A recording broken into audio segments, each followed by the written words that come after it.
The dawn comes up cold on the plains. A pale light spreads across the grass. It touches the horns of 1,000 sleeping cattle. Steam rises from their bodies in the cool air. Men are already awake.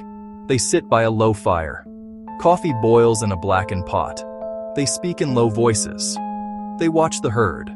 They watch the horizon. This is the Chisholm Trail, a river of beef flowing north. But sometimes, things get lost in that river. Things that are never seen again. Men, cattle, whole parts of a drive. They just vanish into the endless land. The trail had a name for these events. They called them the ghostly drives. A chill went with the name. It wasn't just about the cold morning air. It was a deeper cold, the kind that comes from a story with no ending, a question with no answer. The Chisholm was a place of hard facts. It was about money. It was about markets. It was about sweat. It was about dust. But it was also a place of myth. A place where the line between the real world and the spirit world could grow thin. Did something unnatural stalk the drovers? Or was the prairie itself the ghost, swallowing men and beasts without a trace? We start with a scene repeated countless times. The sun is not yet fully risen. The cook bangs on a pan. Time to move. The cowboys saddle their horses. Their faces are leathered by sun and wind. They know the work. They circle the herd. The cattle groan and shift. They get to their feet. The long day of walking begins.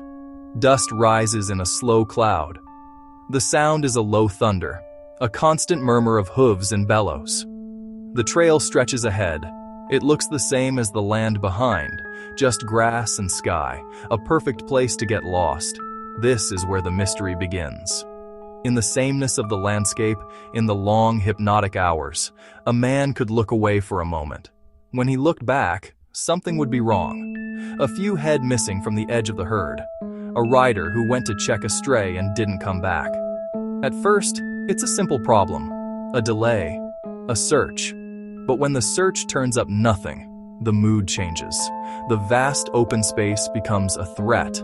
The silence between gusts of wind sounds like a held breath. The ordinary trail becomes a place of deep and unsettling wonder. The Chisholm Trail was born from need. After the Civil War, Texas was overrun with longhorn cattle. They were worth almost nothing there. But up north, in Kansas, the railroads were pushing west.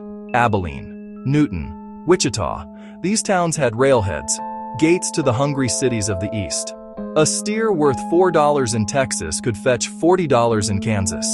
That simple math created the trail, and men were willing to walk 1,000 miles for that profit. The trail wasn't a single road, a wide corridor of paths worn by millions of hooves. The journey was a brutal test. A typical drive, 2,000 to 3,000 cattle.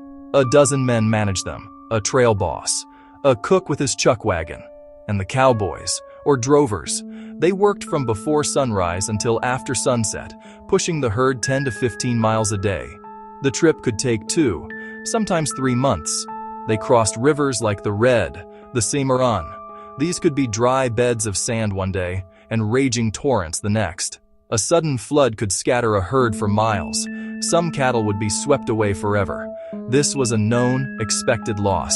The land itself was an enemy. It changed without warning. The scrub and hills of Texas gave way to the flat, featureless plains of Indian Territory. One drover wrote in a letter, "The sky is so big it frightens a man. You feel you could be erased." Storms gathered with terrifying speed. Lightning could kill in a flash. It could also start a stampede. A panicked herd could run for miles in the dark, over cliffs, into ravines, into thickets of brush.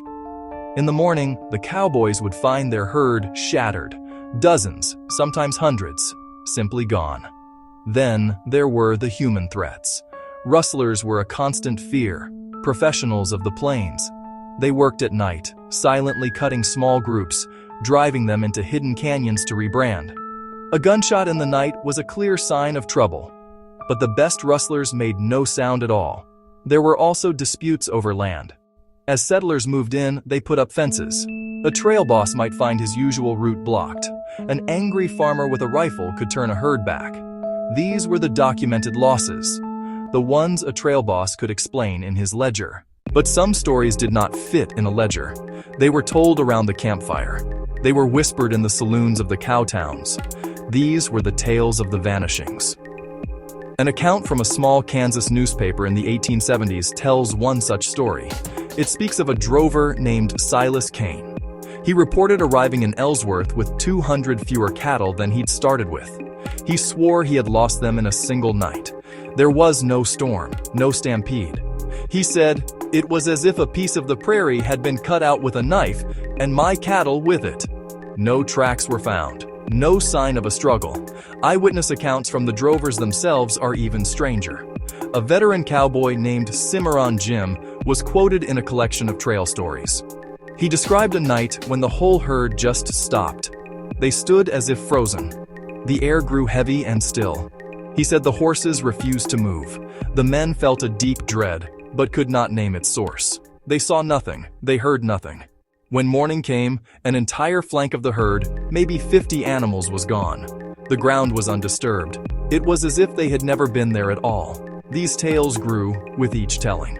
A strange light on the horizon might become a ghostly lantern, leading cattle to their doom.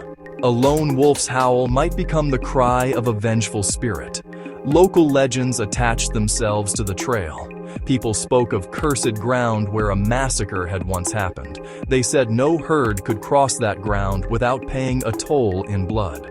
One story told of a phantom rider said to ride the night, silently gathering cattle to build a spectral herd of his own. These stories gave a face to the fear of the unknown. Were these men just overtired? Were they seeing things in the long, dark hours? The work was exhausting. The mind plays tricks when pushed to its limit. A drover might miscount the herd in the morning. He might not want to admit a simple mistake. Blaming a ghost was easier than admitting incompetence. A small stampede might scatter a few dozen cattle into a wooded creek bed. Finding them all could take days. It might be easier to just report them as vanished. Yet, the consistency of the stories is haunting. Men from different outfits, in different years, told similar tales of quiet, inexplicable loss.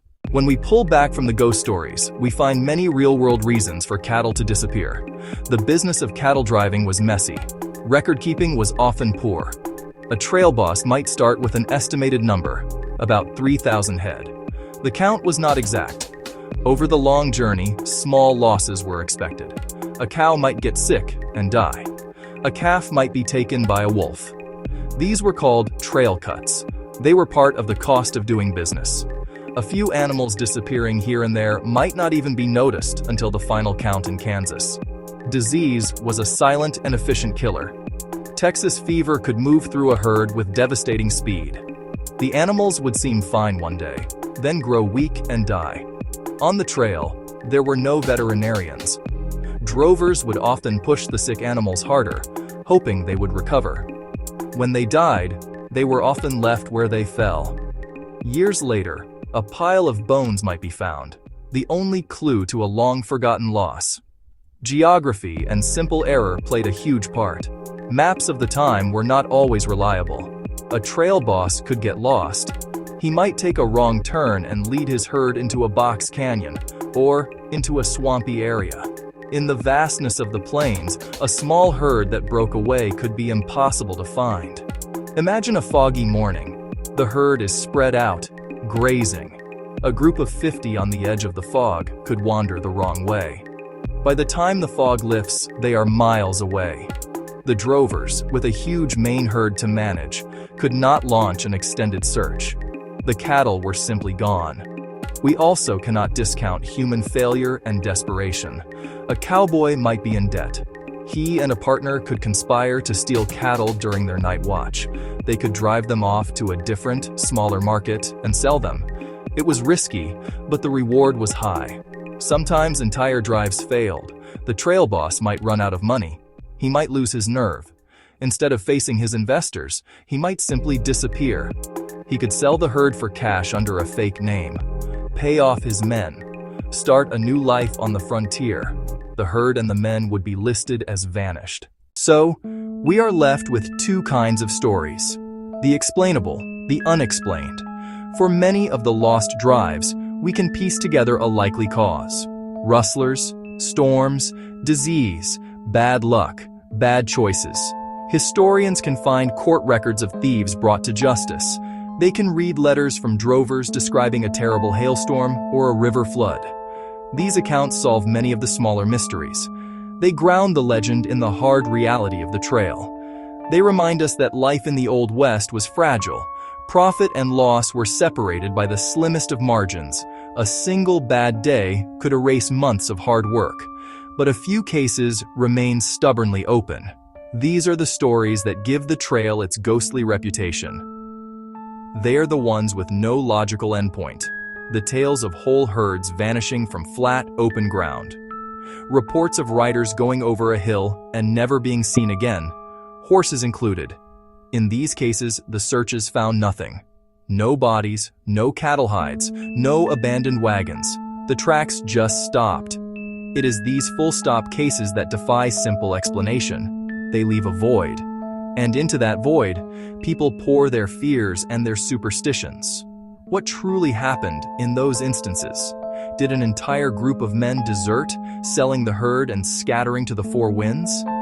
It's possible, but it would require a conspiracy of silence that's hard to maintain. Did they stumble into an unrecorded conflict? Perhaps, but such events usually left evidence. The questions hang in the air, as vast and empty as the prairie sky. The lack of an answer is the most haunting part of the legend. It allows for any possibility, no matter how strange. The Chisholm Trail is quiet now. Interstates, railways, have replaced the dusty paths. Yet the stories remain. They are embedded in the land itself. When you stand on preserved prairie where the trail once ran, you can almost feel it. You can almost hear the lowing of the cattle. You can almost see the flicker of a long-dead campfire. And you can feel the chill of the great mystery.